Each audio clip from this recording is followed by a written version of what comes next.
Hi, this is Nancy with On Point TV and Quilting with Nancy, bringing you another series part of the Sunset over Dublin. I have had questions as to why did we call it Sunset over Dublin. It really started out as an 8-inch sampler block because I'm really creative when naming things not.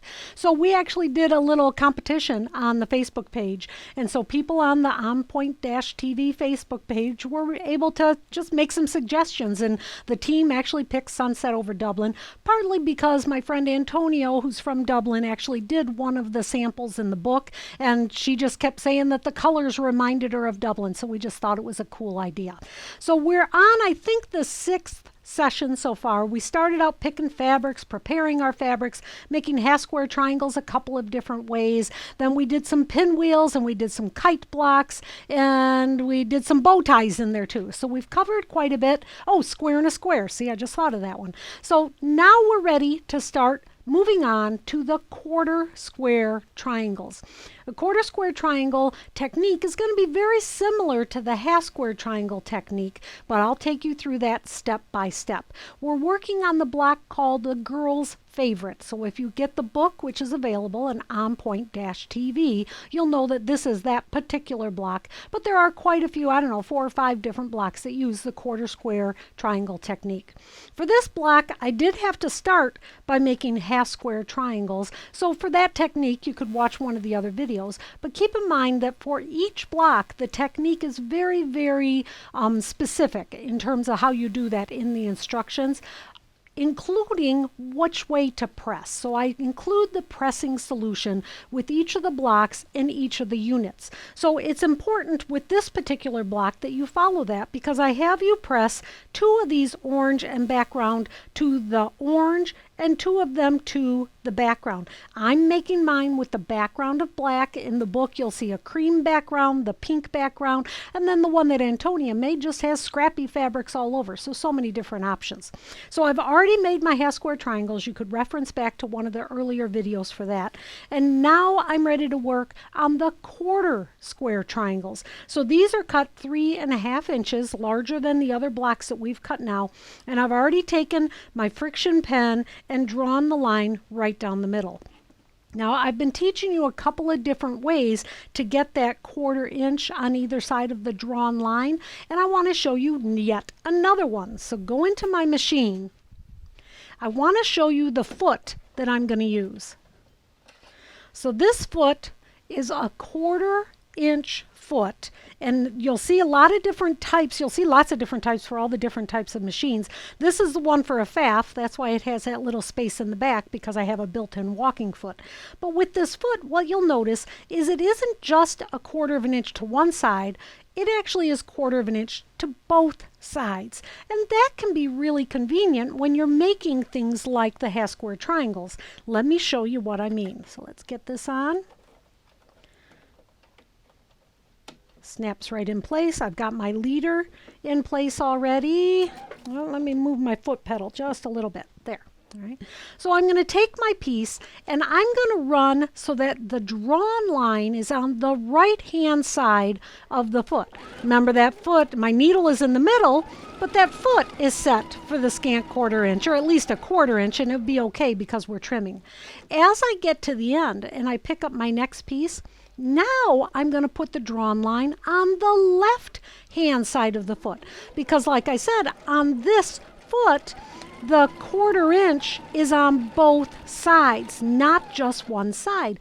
And so that makes it really easy to take your pieces and feed one side to the other. And what that helps is when we're starting, here I get to the end, if I'm always doing it on one side, that means that the bottom corner of the previous block and the top corner are going to overlap, which works. But sometimes you'll actually stitch on both of them.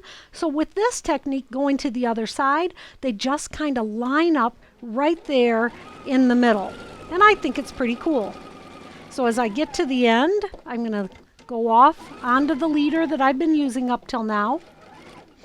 Cut these apart. You do have to cut them apart as you go for the next one.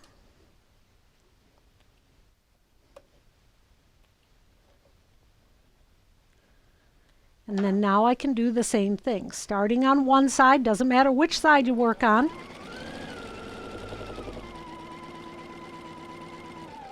And then going to the other side. So I'm going to complete these, and when I come back, we'll cut them apart and press them and go on to the next step for the quarter square triangles. So I have them sewn on both sides, and I just want to show you something fun. That's the line that I drew with my friction pen. As I go to press it, because I always press them before I cut them, you go ta-da, because the ink just disappears with a little bit of heat. If you've not used a friction pen yet, you want to use it at the very least just so you can say ta-da, and it works. So then we're going to cut them in half. And I'll just do a couple of them here on camera. And then again, you want to follow the pressing solution. So the pressing solution here is that I press, again, just like what I do with the half square triangles, pressing them in two different directions. I'm going to press 2 of the background in red to the black, to the background, and then 2 of them to the red. So really pay attention. It's going to make a difference when you actually put this block together. The same thing with the purple and orange. 2 of them you press to the purple, and 2 of them you'll press to the orange. So I'm just doing 1 now. I'll finish up on these other ones in a little bit of a break. All right. So now that they're pressed in opposite directions, this is when the quarter square triangle gets really cool, because you're going to be taking these half square triangles and turning them into quarter square triangles. Take note, up until now, every time we've pressed a half square triangle, we've trimmed it down. Do not trim these down yet. We'll trim them after the quarter square triangle is made. So we're going to take an orange and a purple, and we are going to put them right sides together with a background and a red. And look at how the seams are pressed. The black and red are pressed to my right. The purple and orange is pressed to the other side. Then you'll have 2 of them, again, same coloring, but you'll actually have the seams going in the opposite direction. So always paying close attention to that, which makes sense, because then you'll see that they're actually kind of snuggled in butt right there together. I like to take a pin and put a pin going the same way as the seam so that I'm sure that those stay butt together where I need them to be.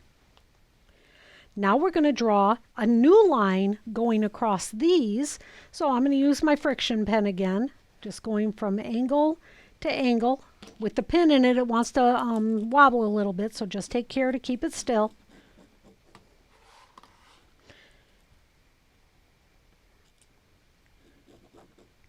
And now I'm going to go to my sewing machine and do the same thing with my 1/4 inch foot that's got the 1/4 inch on either side of the center opening.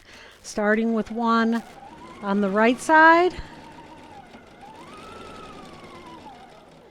then going to the line on the other side. Then I'll cut these off the back and go on the other side. But I hope you kind of like this idea where you see that it just can go one side to the other. It just makes the whole thing go fast. I'll get these sewn, and then I'll show you what's next.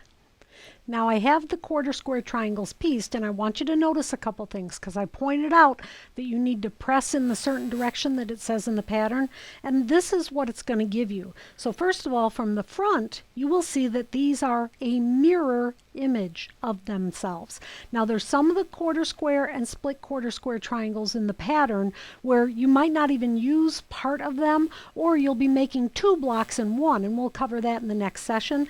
But it's always important to note that you're making mirror images, and then look at how the pressing is. I actually have the pressing going in mirror images, and I have split those seams. So I did the seam separating in the middle, and I want to show you how to do that now. So take your 2 pieces, and as you open them up, if you will push 1 seam down and 1 seam towards you, you can see that it opens up and gets you a little 4 patch right there in the middle, and then you can press it. What this is going to do for your quilt making is it's going to make it so you don't have a really thick, heavy mound right there in the middle, that you can see that it's really rather flat right there. And that's how you want it whenever possible. It's not always possible. Sometimes you can, sometimes you can't. So the pressing solution in this entire block is going to be a little bit different. But now that we have these pressed, I want to show you another way to trim them. So I'm using my 6.5 Omni Grid and this little spinner mat. With the Omni Grid, you'll see these orange lines. I'm going to trim this down to a 2.5 inch square, so it's very helpful sometimes to put that on there. That is done with the glow tape. So glow tape again is from OmniGrid, comes in 3 colors, and honestly there's a ton on here. You'd have to be doing a lot of different stuff to use them up. It seems like I lose my spools before I actually use them. So I've used this one and I put it on the back of the ruler so that the 2.5 inch line is very, very visible. And then I also, on the diagonal line, I put a piece of double stick tape, and that's just going to help hold on to it. Then I'm going to use my little spinner mat here. So if I take the piece that I want to trim down, keeping in mind that 2.5 divided by 2 is 1.25. So if you will look on your ruler and find the 1.25 inch dot, place that 1.25 inch dot on the very middle. Watch your diagonals. So I've got the dot in the middle. I'm watching my diagonal, and I'm trying to make it so that the diagonal that goes from the left to the right, that it's at 2.5 here and 2.5 here. So I've got my diagonal down the middle, the 1.25 right there in the middle of the block, and then 2.5 on the two ends. Then stick it down. That's what the double stick tape is all about. So then you can cut on the right hand side. Okay. Now you peel it off, spin it around. So now this is the edge that I just cut. Now I'm going to tuck that right in, looking at that 2.5 inches that I created with the glow tape.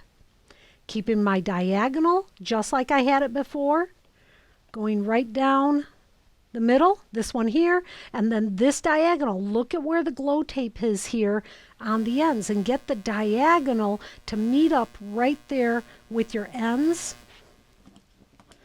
So then you can trim those two sides off. So then you'll have a 2.5 inch quarter square triangle, and the diagonals go to each of those corners. So trimming a quarter square triangle is a little bit more complicated than trimming a half square triangle, but you can do it with those steps. So I'm going to trim the rest of them, and then we're going to put this block together. So now I have all of my parts done, and I want you to pay really close attention to those arrows that I talked about in the pattern so that you'll know the pressing solution, because we actually have 4 different things going on with the seams. So for instance, one of them, I have these flipped to the back. I have you pressing them in the same direction, but remember how I said that it made mirror images of them. So technically the same direction means that the seams are going in opposite directions, so they'll be able to butt together. It really will make sense when I get the whole thing done and you look at it from the back side. So I'm going to take this, flip them over. This is the layout. Now I'm going to go to my machine and use the technique where I'm going to piece the rows all at one time. So taking this to my machine, I'm going to keep that 1/4 inch foot in that I had, but I have added my guidelines for quilting seam guide here to keep everything in there so I know that I'm getting my good scant 1/4 inch. I'm going to start with the top 2 on the right hand side, flip the right one over onto the left, line it up, and start sewing.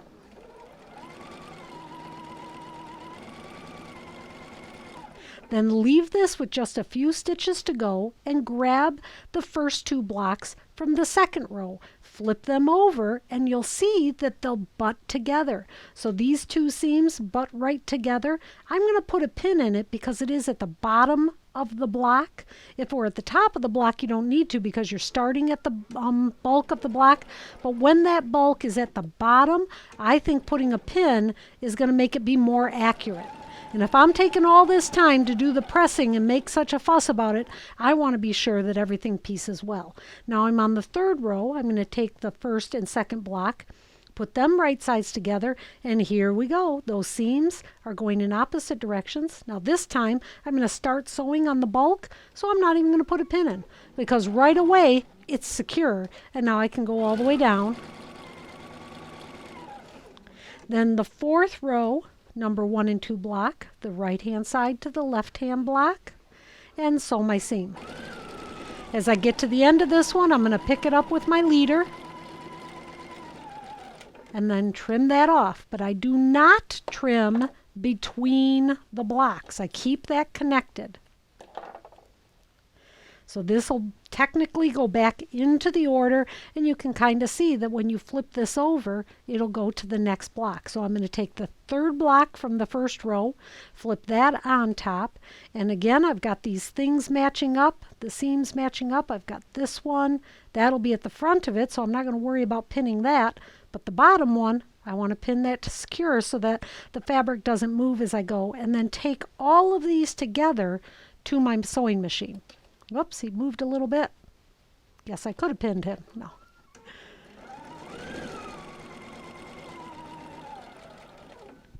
Now, keeping this all here at my sewing machine, flip over this block, and then I'll be ready to pick up the third block from the second row.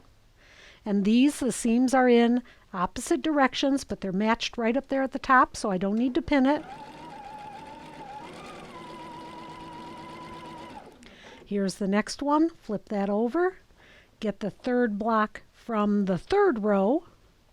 This time the bulk is at the bottom, so I will put a pin there to hold it.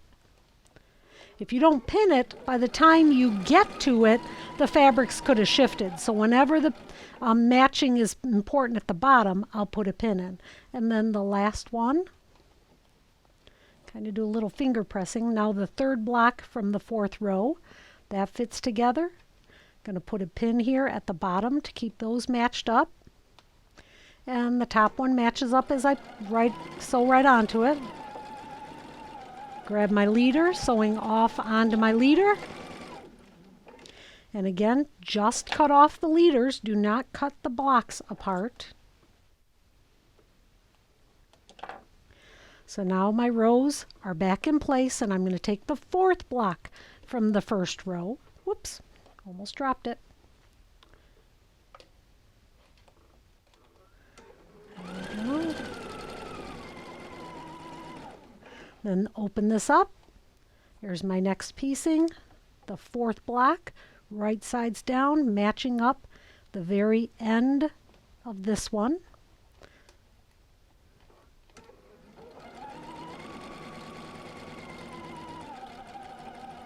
And we're almost there. There's the third block, the fourth block from the third row. Matches right at the beginning, so I don't have to pin it. And the last one is a solid square, so nothing to match. Well, you do got to get it lined up, but you don't have to particularly try to pin it in place. And then go off onto the leader. There. Cut off your leaders. And now we'll put the rows together. So I don't even do any real pressing. I might do some finger pressing where possible. Just flip it over onto the next one. And this is where things can get a little bit tricky, because your seams, some of them are quite obvious which way they should go. If there's a solid block, well, you want to press toward the solid block. That's the easiest way to go, which means the next row needs to go in the opposite direction. So just push those right together, put a pin in, go to the next one. This one's like, oh my goodness, which way should I go? There's lefting and righting, and I'm going to make the top block go to my left, the bottom go to my right, and put a pin in there. And you can actually feel some of the seams here. I can feel that this is matching to the one below it. So it really is a matter of feeling how everything is fitting together. So here's my first row. I'm going to take my time and do that all the way down. Then when we come back, I'm going to actually show you the block as it's pressed and how I've done some seam flipping to make everything lay flat. So I have the block completely pieced. Nothing is pressed yet, but I want you to be sure that on a block like this, you look at the pressing solution. This one's so complicated. In the book, I actually have a photograph of the block, the back of the block, so you can see. So the idea here is I've tried to make, where this one went to the left, got this one to go to the right, but I couldn't do that here. So right here in the middle, this seam right here, you'll see that it's flipped, actually going halfway from one to the other. Same thing here. And then I can do the seam separating here on these really four bulky seams. Keep in mind, because the way we piece the block, where I did not cut them apart, you will need to take your seam ripper and just get in here and cut that seam right there, that little stitch, so then you can take this block, I'm going to push it to the top, and this one I'm going to push to the bottom, and those seams, the stitches just kind of come apart so I can seam separate. So as I take this and I press it, I'm going to hold it with my hand and work it across the block. I'm not trying to lay my iron down on it all at one time, working with each of the units.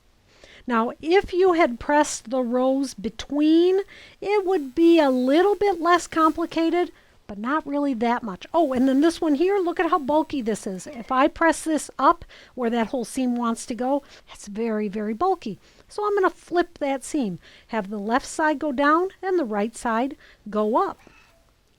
And because I pre-sized all of my fabrics, remember in the first episode, I talk about how I actually dunked the fabrics in the Mary Ellen's Best Press, then when I'm pressing it, it all kind of stays where I wanted it to press. So again, I'm going to have this one flip down, then this is it's gonna kind of go oh, there we go. It'll go like that. Just do it so the idea being pressing to the point of least resistance, trying to avoid any of those really, really bulky seams. Right here in the middle, just going to have him go down. Using a lot of steam on this, letting the fabric rest under my iron. Looks pretty good. So from the front side, oh my goodness, I think he looks fabulous. Now I would give this a little bit of another squirt with my Mary Ellen's right there on the top, just to keep everything in place. But I think that block looks really cool. And these are the quarter square triangles up here and the half square triangles in the middle. So a really fun block. It really is quite a puzzle. So that's the girl's favorite in the book, and it is one of the more complicated blocks. When we come back next time, we'll talk about split quarter square triangles and how when you're using those, you're making two blocks at once. Be sure you subscribe to the channel. We love it when you share us with your other quilty friends. And we do have a membership available now too. So that's what that join button is all about. When you join the membership, that means you get to have some special videos with just you and me. So a much smaller group working together, and I'm able to answer your questions live right on the show. So check out the membership too, and I'll see you soon.